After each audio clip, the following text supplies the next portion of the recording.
ntabwo yigeze ire mu rugo ngo ruhare ruratukana. Yigeze mu rugo ishiraho principe ivuga ngo mu gitondo bazokumvikana ku mugoroba bashwane. Iyo ayo mahame ni yashizeho, yabivuze imbere umuryango utarabaho. Biravuga ngo abantu banje bazo mu zamahoro. Reka mbabwire kino kintu.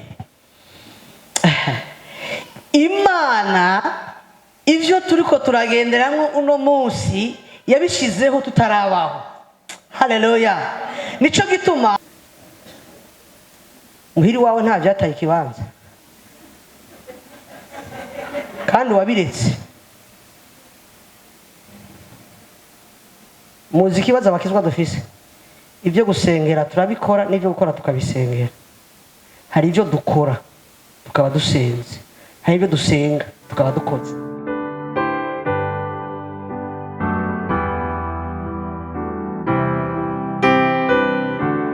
Imana ishimwe cyane. Dushimiye Imana. Kasabe Patrick wamuhe mikro. Reka ndababwira iki kintu, burya atari Imana ikurenganuye nta mwana w'umuntu w'amapfa kurenganuye. Amen. Yesu niwe yabitanguye, niwe yabikoze neza. Kuko bazanye ujya mupfasoni bariko baravuga ko yasambanye. Mu bisanzwe mu mategeko bagomba kuzanana n'umushinga nawe basambananye, kuko urumva yari yasambanye wenyine. Cari igicapo cerekana ko harimo akarenganyo k'umugwi kanaka w'abantu. Yesu aza kugakuraho. Abahinga banditse mu bya Bibiliya bavuga ngo avuze rijya jambo ngo yanditse hasi. Mu majambo avunaguye ngo yabanditse mu mitima. Tumwe wese niyirabe, umuntu wese yumva ko yera atoriwe rya mbere ateruye umumama. Igitangaza ca mbere nta numwe yajanye n'uwundi, hasohotse umwe. Wa mudamu aca asigara ngaho wenyene, asigarana na Yesu. Haleluya. Haleluya. Iyo hageze ko twakira uburenganzira bwacu, kenshi dusigarana na Yesu. Hari umuntu yanyumvise? Iyo hageze ko twinjira mu vy'Imana yaturemeye, kenshi tuba turi kumwe na Yesu. Haleluya.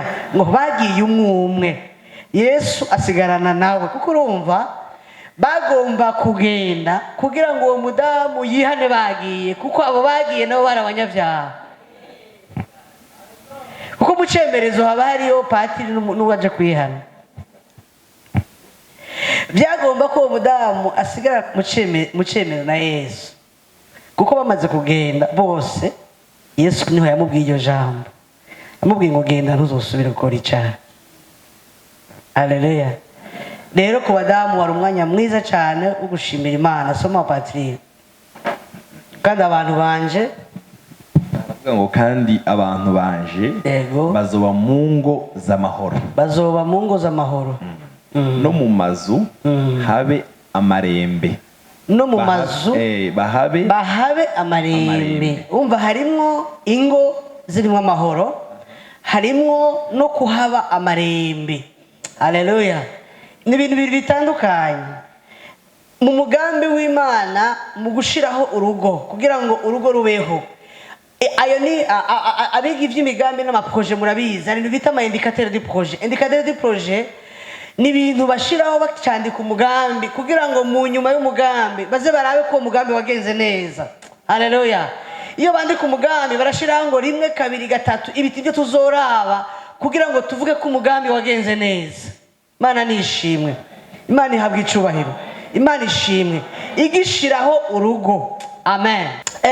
Reka mbabwire kino kintu. Imana ivyo turiko turagenderamwo uno munsi yabishizeho tutarabaho. Haleluya. Nico gituma iyo Satani aturondera kutubuza kugendera mu mugambi w'Imana, anigana n'Imana. Imana nishimwe. Imana nishimwe.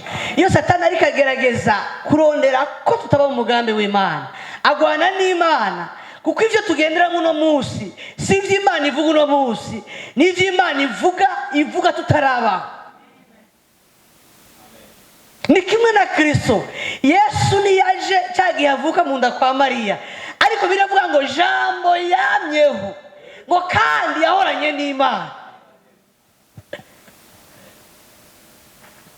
Urugo rero principe z'Imana cyangwa amahame y'Imana naho Patrick ariko dusomera avuga ngo abantu banje ubwa mbere bazoba hehe mu ngo z'amahoro.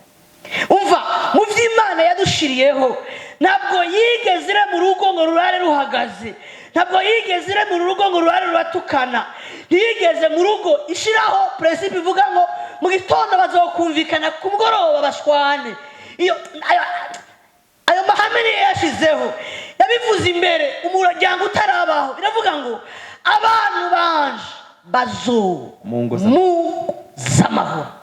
Bisigurike ngo urugo rutarimo amahoro rero si Imana, si amahame y'Imana, n'umwasi Satani aba yabivye mu yindi mbuto itandukanye n'Imana. Imana yavuze ngo abantu banje bazo mu ngo z'amahoro.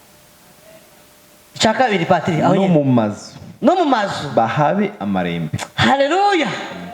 Ijambo amarembe, amarembe. Haleluya. Bahabe mu marembe umutekano. Ariko mu Imana itari yabijije byose yemwe, ibisigaye n'ibyo abantu ko barishiraho. Igikurikira cya gatatu no mu buruhukiro butagira inkomanzi. Urumva hazobaho amahoro, amahoro yongerwe ko amarembe, amarembe yongerwe ko uburuhukiro butagira inkomanzi, hashirako kandi n'uburuhukiro bushitse bubeho butagira inkomanzi. Umve ariko tugirire gukimana. Haleluya, haleluya. Uburuhukiro butagira inkomanzi. Iyo bakoresha ijambo ngo ikintu cyabaye pré-établi mu Gifaransa, ni ikintu cyabaye cyarateguwe.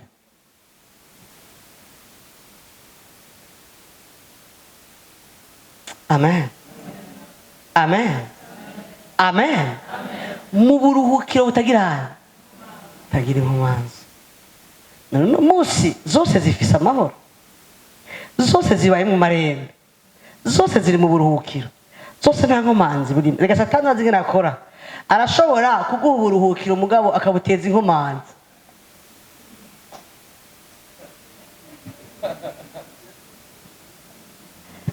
Ariko ndakunda Imana. Muzi ijambo Imana yambwiye ngo uno munsi muze gusengera ingo n'abazigize, umwe wese ahagarare mu kibanza ciwe. Satani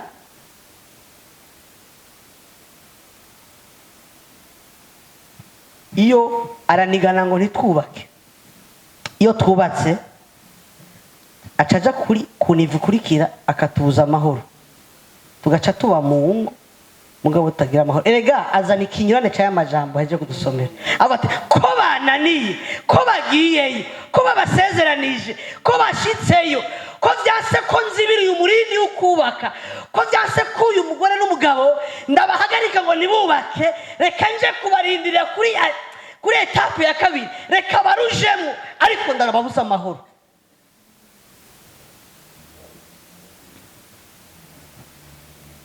Kuko ibyiza by'urugo ni amahoro, si uko biba byuzuye. Reka mbabwire kuzura ni byiza, ariko reka mbabwire ngo kuzura ni accessoire. Ubwa mbere amahoro ni karahara mu ruganda nibacura no kwa muganga. Abaganga baba barabizi. Umva iyo uri kurafata umuti hakaba hariho ikintu cyakubujije amahoro, bavuga ko uyo muti ntukora ibice bikwiriye wagomba gukora. N'umuti rero abawukoze ugomba mu mubiri kubayo umubiri urimo n'amahoro.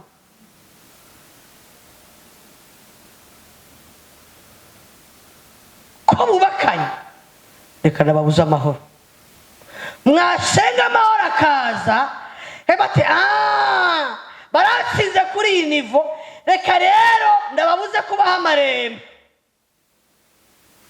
Baronka amahoro mu gitondo, ku mugoroba ndayababuze. Niba babiri bubakanye byakunze ko baronka amahoro, reka basi mu mwana umwe bavyaye tuma bari gocamo aze ababuza amahoro. Abantu babiri bumvikane bagira amahoro, ariko ndonere anerema étrange ize muri aya mahoro babura amarembe.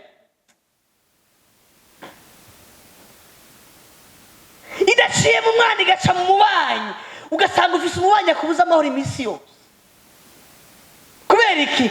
Kubera adashobora kwinjira mu rugo ngo yakubuze kuko si haba, aca kubuza kurubamwo amarembe, agacaze kuri kote y'amarembe akahagarara.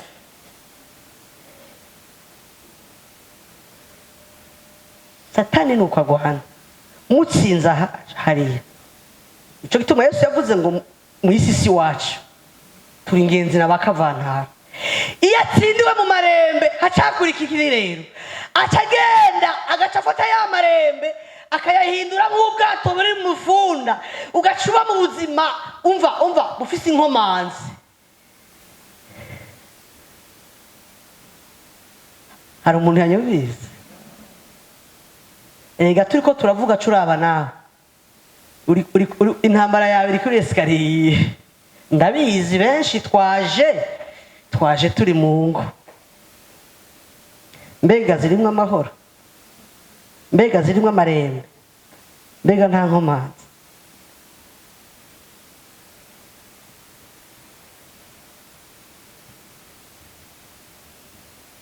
Mu bijanye n'urugamba, utazi urugamba ugwana uri voué à l'échec, uri condamné kunanigwa.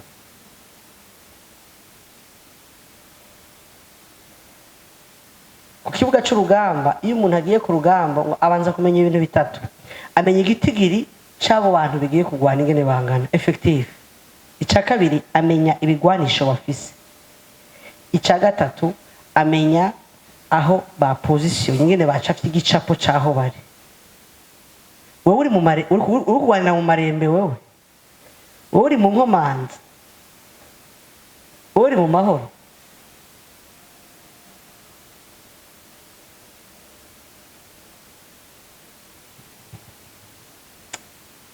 Bwoko bwanje kandi ababwira nta kindi kintu Satani akoresha burya yinjirira mu kutamenya ibinyine turiko turavuga. Ugasanga urugwanira amahoro wari guhagarara kuri nivo y'amarembe. Satani yavuga ati nta ngorane kazima yihenze cible, yihenze esikariye. Abantu banje bazoba ikasabe abantu babiri bubakanye bazananye baze hano. Augustin muhagarare hano. Yesu abahezagire n'umunsi mukuru mwiza mama. Muravye mubona uyu mumama ahagaze hehe?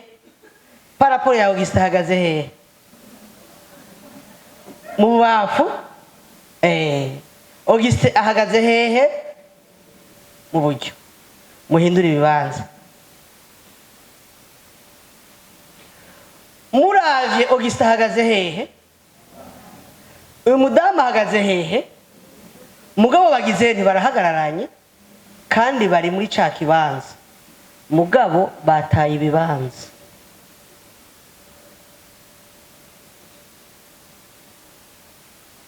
Mu majambo avunaguye, Imana niza kurondera Augustin izohagarara ngaha. Imana niza kurondera Augustin izohagarara muri kino kibanza kuko niho yashize Augustin. Imana niza kurondera mu rugo kwa Augustin umudamu wiwe izoza ngaha kuko niho yashize umudamu wa Augustin. Lolela zaya mashikaza lengo la basi delande la voix ngo turasaba ntiduhabwe kuko dusaba nabi. Iyo twataye ibibanza iryo sengesho ntigishugwa n'igihe twoba tumaze iminsi turi muri jeûne prière, kuko mu kwishura izisanga ikibanza yashize mu muntu wari we wese. Haleluya. Kandi mwuka wera namwumva araha yo araha kandi hari uwari karabwira kandi harabashaka kubwira. Imana ibwira Eliya ngo genda ku mugezi Gereti niwe uzonwa kandi gikona niyo kizogusanza umutsima ivyo uzofungura. Iyo Eliya atagenda Gereti n'igikona nicari kujayo, kuko urugendo rw'igikona wo kuja Gereti rwagenda rusangayo Eliya, nicagenda imbere ya Eliya. Eliya yatagenda kurujya mupfakazi muri kijya gisagara ujya mupfakazi kujya kunere yavuze ngo basigaye agafu n'utuvuta twa nyuma kugira ngo bipfire. Burya yari yatajayo bari kurara bariye bakarara bapfuye, kuko gukira kujya mupfakazi byasaba ko Eliya ajayo.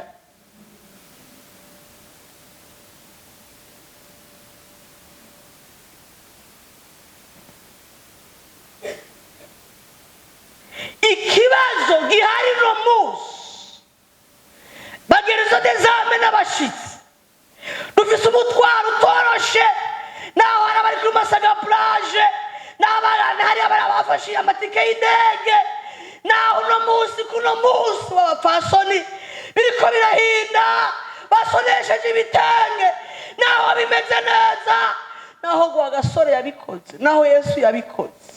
Hari ikosa ryabaye umwansi ariko arakora, benshi ariko abahindurira ibibazo.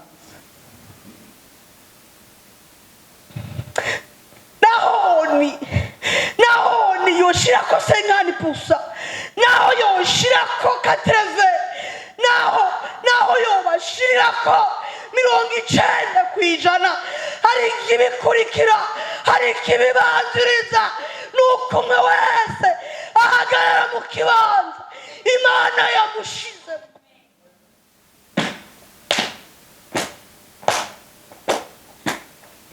Hangingo ni shobora kuvuguruza icyo Imana yashizeho, si ibiharuro.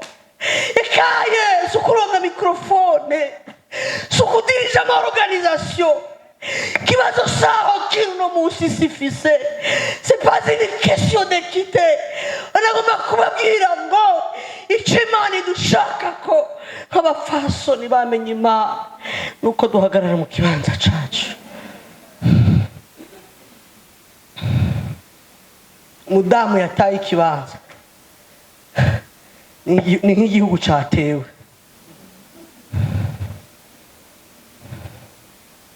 Umugabo yataye ikibanza ni nk'igihugu cyafashwe. Ntimwumva n'ibintu bibiri. Umugabo yataye umudamu yataye ikibanza ni Ukraine x2. Umva reka nababwire, iyo ikintu cyataye ikibanza bakoresha ijambo ni embouteillage. Embouteillage ni ikintu kiri ngaho mugabo kitari mu kibanza cyagomba kuba kirimo.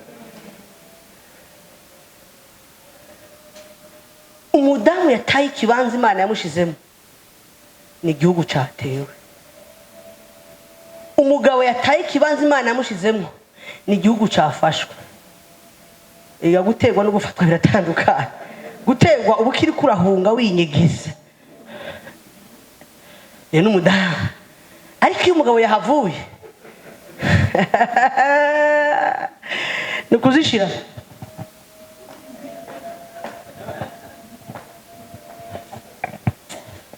Ndababwire nta kintu na kimwe Imana yakoze mu gushiraho institution yitwa urugo yagikoze yihenze.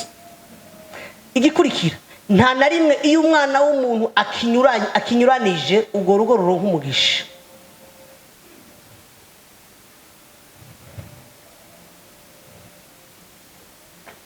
Kandi mu mahame y'Imana, Imana ntigwana, irarindira umwe wese agasubira mu kibanza ciwe.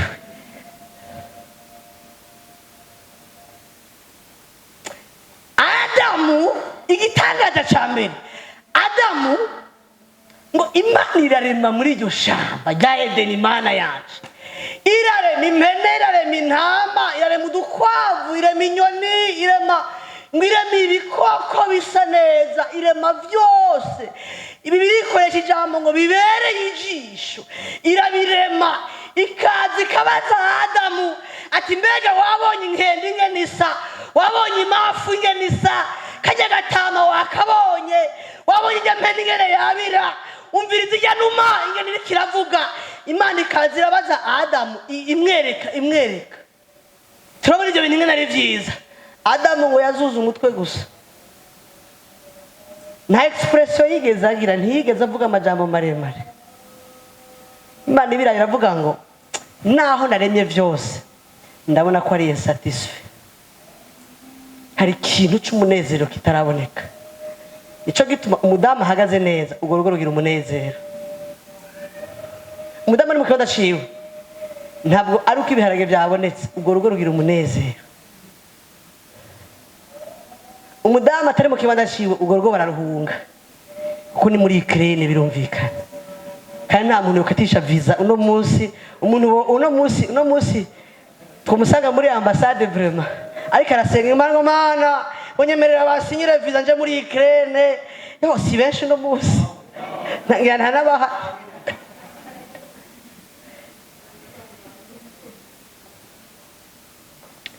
Adamu ngo Imana iramusinziriza. Murazi gituma Imana itaremye kuko yari bishoboye, yari gufata ikazana umudamu ikamumutereka iruhande nk'uko ibindi yabiteretse iruhande rwiwe. Urazi yimuzana yari gusanga wa mudamu asa na za mpene, asa na za ntama, ntabwo yari kunezerwa kuko caba ari kivejuru. Ariko tugire gukima caba ari kivejuru, ariko umviriza ngo iramusinziritse, ikora mu rubavu rwiwe, ikuramwo rumwe, iruhindura umudamu. Mu majambo avunaguye, ntabwo yaremye umudamu, yamilitipliye umugabo.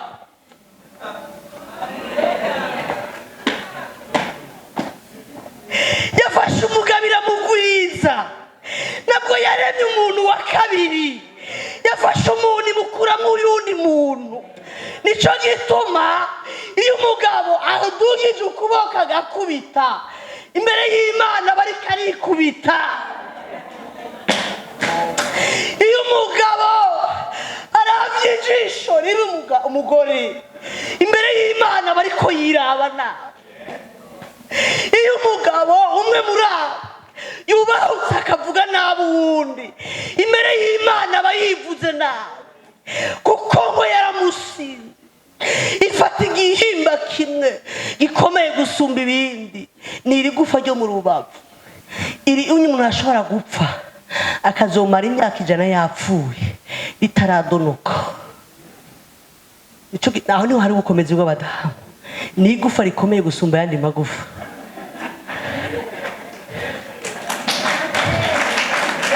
Nico gituma yataye ikibanza ni Ukraine, rega birumvikana. Abadamu tugira gucya, haleluya. Muri amagufa akomeye mu mugabo gusumba ayandi magufa. Nico gituma atamudamu nta mugabo. Muze murabe urugo rwavuyemo umudamu mu minsi biraba ari umusaka, kuko ni igufa. Nico gituma umudamu asamara mu rugo rwiwe aba yibagiye icari.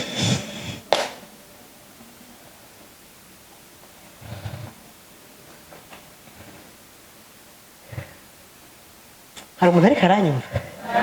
Umwuka we ariko arabisigura, kandi umviriza uko abisigura uzurimenya usubira mu kibanza cyawe. Ikibazo izi ntambara za Ukraine mwavuye mu bibanza byayo, namwe mwabagabo bakeya mwaje. Igituma ibihugu byafashwe mwaragiye, none ugiye iyo umuryango uvuye ko imbwa zirinjira, c'est normal. Ikibuza ko ibikoko byo hanze bitinjira nuko washize ku muryango, ikizotuma byinjira nuko huguruye.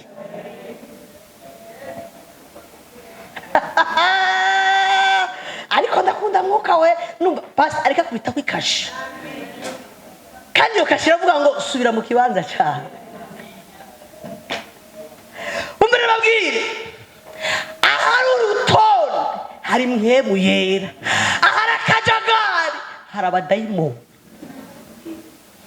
Dushobora kwirukana abadayimoni mu rugo rwawe, hariho akajagari. Nibishoboka dushobora kubwira Satani ngo mvira mu rugo, hari ibintu bitondetse nabi. Dushobora kubwira Satani ngo mvira muri ibi ibintu bitari mu kibanza cyabyo. Satani agira la légitimité d'être là, agira uburenganzira bwo kuba muri ico kibanza. Ntushobora kwirukana isazi hariho ikinuka. n'uwirukane zo mu Burundi zo muri Kongo zizuza kuko igituma isazi ziza kirahari. Ukeneye kwirukana satani mu rugo rwawe, tondeka ibidatonze. Kandi babwire ntabwo tugomba kugira inama ngo tugira dutondeke, oya bitondeke mu mwuka no mu mubiri bizotondeka. Hari amasengesho yo mwibanga utabwira n'uwo mwubakanye, ukitondekera gusa. Abadamu twamenye Imana ntabwo turinda gukoresha amanama kugira ngo bya bintu bitagende neza bigende neza. Bibwire Yesu. Ikintu cya mbere ugomba kumenya ko bidatonze, ayo n'amahirwe ya mbere. Cya kabiri ukamenya icyataye ikibanza. Icya gatatu ugasubiza kimwe cyose mu kibanza cyacu. Muhiri wawe nta byataye ikibanza kandi wabiretse. Muzi ikibazo abakizwa dufise, ibyo gusengera turabikora n'ibyo gukora tukabisengera. Hari ibyo dukora tukaba dusenze, hari ibyo dusenga tukaba dukoze. Tubira gute? Cyo biti Imana yavuze ngo turemo umuntu ameze nkatwe. Iwawe nta byataye ikibanza. Ha muri ko rikana abadayimoni utarakura igituma baza. Uzoja muri jene batinye ujya muriro kubera wasenze ariko ku mugoroba bagaruke. Ku igituma baza kirahari. Rega turi mu ngo. Mwamuze ngo turaja mu mwuka. Tujamwe tuvayo tuvuga bya bindi. Ndababeshe. Tugomba turuha tugwara amayistoma. Dusengera ibintu twagomba gukora. Umva tondeka ibidatonze, kuko ibidatonze bikwega abadayimoni kandi bazogutesha kwizera. Uvuge nabo utabiteguye, Satana kumeneshe. Umva bakizwa abakozi b'Imana n'igihe cy'uko ikintu cyose gihagarara mu kibanza cyacu. Natakuye mbona tubirambye ngo seyingo kuko ziragaragara. Numvise aya mahirwe twagize ejo nezana igategura gukora neza abamama. Reka duhagarare mu kirere muri yanzu yo hejuru. Tubwire Imana ngo Mana turasubije mu kibanza gitariyo. Turubatse ziriko zirasanguka. Reka tubwire aho bitereye ubwoba ziriko zirasanguka ubona n'Imana zirimo. Kubera irazi impamvu Satani yoroheje ibanza. Kaze mubyeyi wacu. Senge Mana duciye bugufi Uhoraho mwiza. mu izina ry'abapapa bose. Yesu Nazareti. Reko bahagaze hano. Yera. Hari abandi bahagarariye abamama, abahungu n'abakobwa. Yego papa. Twavuye mu kibanza tutabishaka, tutanabizi ko twavuyemo. Satani yaradushutse, araduhenda kuva mu kibanza cyacu. Aho twari turi abadayimoni barahinjira badusamurira ingo. None uyu munsi iryo banga ryamenyekanye. Ugarutse ku murongo, ugarutse mu kibanza, nk'abagabo n'abagore n'abahungu bacu n'abakobwa bacu, mu izina rya Yesu Kristo Umwana w'Imana. Duciye bugufi twihana, dusaba imbabazi Imana. Hajya hose tutakoze ibyari bitubereye twihane mu izina. Mana yera we, Mana ugira imbabazi n'umuntu. Tubarire Mana yera, tubabarire. Dusubiye mu kibanza kugira ngo imiryango yacu iboza zubaka kandi uzibemo. Izina rya Yesu Umwami, ngwino uzibemo, ngwino uzibemo Mana, ngwino uzibemo Mana, ngwino twubakire Mana. Nakare nitwogupigumika mu kibanza nitwobishobora ushobozwe nawe mu izina rya Yesu. Abamama ntiboshobora guhagarara mu kibanza. Nanone abana b'abakobwa ntibohagarara. Ariko twese twaciye bugufi Mwami kugira ngo buri muntu wese abe ari wewe umusubiza mu kibanza ciwe kugira ngo imiryango yacu n'ingo zacu bitungane. Tubabarire Mana. Bamwanditse taravuga ngo mu burakari imbere kubabarira. dutunganyirize ibyiza kugira ngo uno munsi wa none ingo zacu imiryango yacu itawe n'Imana hajya hari harafashwa n'abadayimoni na Satani timbe n'isi tugirire neza Mana imbaraga z'umwuka wera turuhuke ziri twubakira ingo twubakira imiryango turabigushimiye mu izina rya Yesu.